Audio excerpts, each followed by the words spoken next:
Hello friends, welcome back to my channel.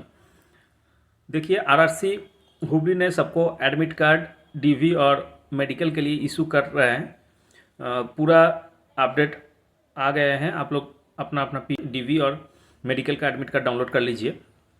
उसमें मैं बता देता हूँ, डीवी के बारे में तो हम बता चुके हैं, 2 वीडियो उसका डाला हुआ है, उसमें देख लीजिए। जितना भी डाउट है, आशा करता हूँ कि वो वीडियो देखने पर आप लोगों को क्लियर हो जाएगा डाउट। अभी आते हैं मेडिकल पे। तो मेडिकल होता कहाँ है? एक्चुअली ये बेंगलोर जोन बोलता है इसको। तो बेंगलोर जोन में 3 डिवीज़न है, एक हुबली डिवीज़न, एक बेंगलोर डिवीज़न और एक मैसूर डिवीज़न। तो ये तीनों डिवीज़न में एक एक हॉस्पिटल्स है, रेलवे हॉस्पिटल्स, और उसी हॉस्पिटल्स में आप लोगों का मेडिकल एग्जामिनेशन कंडक्ट किया जाएगा। अभी आप लोगों का डीवी और मेडिकल का आया है जो एडमिट कार्ड, उसमें आपको एड्रेस लिखा हुआ है आरआरसी ऑफिस हुबली। तो आरआरसी ऑफिस में आपका डीवी होगा। मेरा बात ध्यान से सुनिए, मैं क्या बात कर रहा हूँ कि आरआरसी ऑफिस में आपका डीवी होगा। मेडिकल हॉस्पिटल में होता है। तो मेडिकल देखिए, उसमें 2 पार्ट है, एक ए पार्ट, एक बी पार्ट। बी पार्ट जो है उसको काट के उसमें लिख दिया जाएगा कि आपका मेडिकल कहाँ हो रहा है, कहाँ होगा, आपको कहाँ जाना है। के देने के बाद एक इसमें एनवलप में उसको भर देगा, भर के आपका हाथ में लिख के दे देगा। उसको लेके आपको पहुंचना है उसी हॉस्पिटल पे। वो हो सकता है हुबली हो जाए, हो सकता है बेंगलोर हो जाए, हो सकता है मैसूर हो जाए। तो जिस दिन डीवी होता है उसी दिन आपको डीवी होने का बाद वो लेटर का काउंटर पार्ट जो बी पार्ट है उसको काट के उसमें ये लिख के दे दिया जाता है एक एनवलप पे, और उसको लेके आपको जाना पड़ेगा। नेक्स्ट डे आप क्या होता है, जैसे कि डीवी किसी का शाम को है तो उसके बाद आपको दिया है मैसूर जाने के लिए, लेकिन मैसूर जाने का ट्रेन इधर से नहीं मिल रहा है, तो उसके लिए आपको फिर जो ट्रेन है मॉर्निंग में वो ट्रेन पकड़ के आपको जाना पड़ेगा। टाइम मिलता है, ऐसा नहीं है कि टाइम नहीं मिलेगा। आपको उस जगह में 1 दिन के अंदर जाके रिपोर्ट करना है उसी हॉस्पिटल में। उधर आपको मेडिकल एग्जामिनेशन करवाया जाएगा। तो आप लोग ये मत सोच के आइए कि हुबली लिखा हुआ है डीवी का, इसका मतलब है आप लोगों का मेडिकल भी हुबली में ही होगा। ऐसा नहीं है। हुबली, बेंगलोर, मैसूर तीनों हॉस्पिटल में लड़के को डिवाइड कर दिया जाएगा, क्योंकि एक हॉस्पिटल में इतना लड़का का मेडिकल कंडक्ट करना इम्पॉसिबल है। तो पैसा भी साथ में लेके आइए, और उधर जाके रहने को भी हो सकता है 2 से 3 दिन। ये सभी व्यवस्था आप लोग करके आइए। अब आते हैं मेडिकल एग्जाम में होता क्या है इसको लेके। देखिए, जैसे ही आप पहले हॉस्पिटल में पहुंचेंगे उधर आपको बैठाया जाएगा, आप सभी लोगों को बैठाया जाएगा।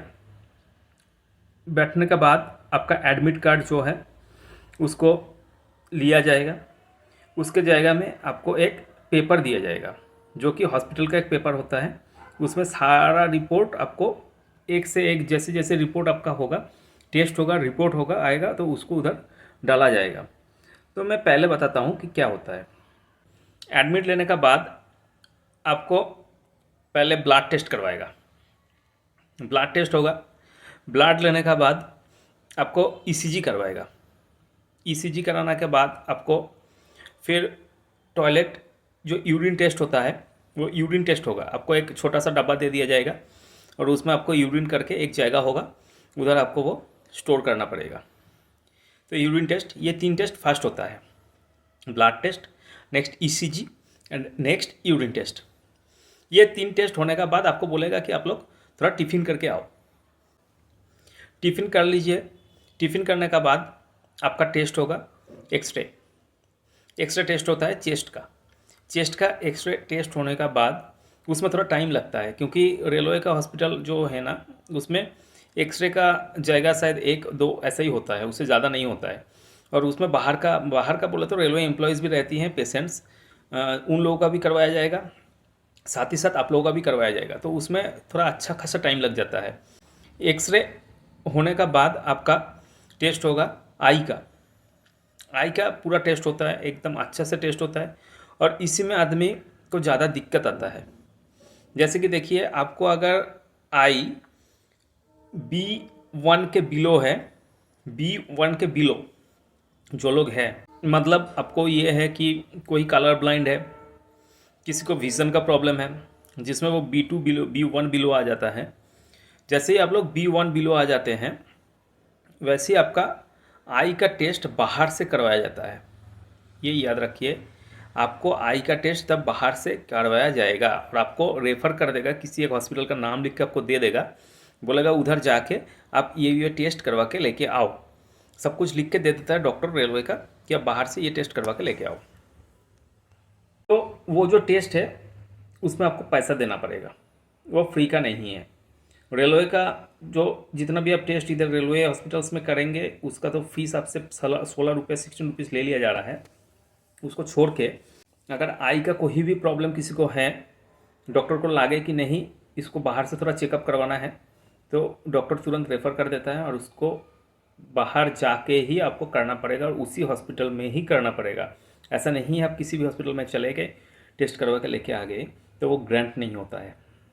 जो हॉस्पिटल रेफ़र कर दिया जाएगा उसी हॉस्पिटल में आपको जाना है, अपना पैसा लगा के, टेस्ट भी अपना पैसा लगा के करवाना है और अपना पैसा लगा के वापस आके डॉक्टर को वो रिपोर्ट सबमिट करना है। आशा करता हूँ समझ गए हैं। ये प्रॉब्लम आँखों का ही ज़्यादा से ज़्यादा होता है। तो देखिए, आँखों का जो टेस्ट है, आई टेस्ट में एक्चुअली दिखा जाता है कि आप विजन्स कैसा है, मतलब 6/6 है, 6/5 है, 6/4 है, 5/5 है, क्या है वो दिखा जाता है। उसी हिसाब से मतलब जो लेटर रहता है ABC ऐसा पढ़ाया जाता है, उल्टा C तो आप पढ़ेंगे। फिर वो काला टेस्ट होगा। काला टेस्ट में क्या है कि पूरा रूम में आप बैठे रहेंगे, अंधेरा रूम में, तो थोड़ा एक जगह में आपका एक आंख बंद कर देगा, एक आंख को बंद करके एक आंख से आप देखेंगे, उसमें दूर में एक लाइट जलेगा, थोड़ा सा रेड कलर, जैसे कि लाइट में एक वाइट लाइट, येलो कलर का लाइट होगा, उसमें बाहर से वो रेड ग्रीन और येलो तीनों कलर के ये होता है, कलरिंग पेपर होता है, उसको डाल के वो बोलेगा कि ये कौन सा कलर है, वो कौन सा कलर है, ऐसा बोलता रहता है। और उसको आपको ब्लू कलर भी रहता है, उसको आपको बोलना पड़ेगा कि ये कौन सा कलर है। तो दोनों आँख का वो इंडिविजुअल एक एक आँख को वो टेस्ट करवाएगा। वो होने का बाद आपको फिर करवाएगा, एक वो किताब देगा जिसमें आपको लिखा रहेगा, बहुत सारा कलर रहता है उसमें से 6, 5, 4, 3, 2 ऐसा बहुत सारा कुछ ABCD ऐसा आपको पढ़ के बोलना पड़ेगा कि ये कौन सा क्या लिखा हुआ है उसके अंदर। जो लोग कलर ब्लाइंड होता है ना, वो लोग इसको नहीं पढ़ पता है। एक्चुअली वो लोगों को ग्रीन और रेड कलर में दिक्कत होता है, उसको समझ में नहीं आता है ग्रीन के अंदर में रेड में क्या लिखा हुआ है, नहीं तो रेड के अंदर में ग्रीन में क्या लिखा हुआ है, उसमें वो लोग धांधली हो जाते हैं। तो एक्चुअली कलर ब्लाइंड जो भी है ना, वो उसमें पकड़ा जाएगा कि आप कलर ब्लाइंड है कि आपका आँख सही है। तो ये सब प्रॉब्लम जिसको है उसको बाहर भेजेगा, ज़रूर भेजेगा, उसको बाहर से टेस्ट करवा के लाना है। फिर ये टेस्ट होने का बाद, आँखों का इतना ही टेस्ट होता है। ये टेस्ट होने का बाद आपको नेक्स्ट जो है वो है कि हाइड्रोसिल टेस्ट होता है। आपका हाइड्रोसिल टेस्ट करेगा। हाइड्रोसिल ऐसे कोई हाथ लगा के टेस्ट नहीं करता है, आपको दूर से बोलेगा कि पैंट उतर के थोड़ा हाइड्रोसिल देख लेगा, बस उतना ही होता है। इसके आगे तो और कोई टेस्ट है ही नहीं इसका। रेलवे में इतना ही टेस्ट करता है एक लेवल 1 एम्प्लॉइज़ के लिए। तो आप लोग ज़्यादा टेंशन मत लीजिए, आप लोग आराम से आइए। और जो मैं बात बोला हूँ कि DV हुबली में ही होगा, RC ऑफिस में, और मेडिकल एग्जामिनेशन जो होगा वो हुबली में भी हो सकता है, मैसूर में भी हो सकता है, बेंगलोर में भी हो सकता है। जितना भी प्रोसेस आपको ऐसा है कि आपको अगर हुबली में अलॉट कर दिया गया है DV के लिए, DV तो होगा ही हुबली में, सॉरी, मेडिकल अगर आपको हुबली दिया जाता है तो आपका मेडिकल का जितना भी प्रोसेस है वो टोटल आपको हुबली में ही कंप्लीट होगा। ऐसा नहीं है कि हुबली में एक्सरे हुबली में हुआ, आई टेस्ट मैसूर में जाके होगा, फिर ब्लड टेस्ट बेंगलोर में होगा, ऐसा नहीं है। अगर आपको हुबली अलॉट करता है तो पूरा प्रोसेस आपका हुबली में ही कंप्लीट होगा। हुबली में कंप्लीट होने के बाद आपको एक ये मेडिकल जितना भी टेस्ट है वो टेस्ट हो जाने के बाद आपको एक पेपर में पूरा टेस्ट का रिपोर्ट, और आप कौन सा मेडिकल कैटेगरी से आए, A1 तो नहीं है, A2 से स्टार्ट होता है, A2, B1, B2, कौन सा मेडिकल कैटेगरी में आप आए हैं उसमें उसका एक बनाया जाएगा रिपोर्ट, और डॉक्टर ने उसमें साइन करके देगा और उसमें आपको भी साइन करना पड़ेगा। उसका 3 सेट होता है, तो वो 3 जगह में आपको फाइनली साइन करके वो देना पड़ेगा। तो वो काम जब हो जाएगा तब आप जान लीजिए कि आपका मेडिकल प्रोसेस पूरा कंप्लीट हो गया है, और उसी में आप जान जाएंगे कि आप कौन सा मेडिकल कैटेगरी से बिलोंग्स कर रहे हैं फॉर लेवल 1 एग्जामिनेशंस। DV होगा और उसके बाद मेडिकल जैसे ही ख़त्म हो जाता है, आपका ये प्रोसेस पेपर में साइन हो जाता है, तो उसके बाद आप फ्री हो जाते हैं, उसके बाद आप घर जा सकते हैं। और इतना ही था आज का वीडियो। अगर कोई भी डाउट है तो मेरे को कमेंट बॉक्स में पूछिए, मैं जितना हो सके उसका सॉल्यूशन आप लोगों को देंगे। और मेरा वीडियो अच्छा लगे तो ज़रूर मेरा चैनल को सब्सक्राइब कीजिए। सब्सक्राइब बहुत कम हो रहा है यार, सब्सक्राइब करो मेरे चैनल को। अच्छा लगता नहीं है कि वीडियो मेरा, सब्सक्राइब कीजिए और जितना हो सके लाइक कीजिए वीडियो को और आगे बढ़ाइए। Thank you for watching my video.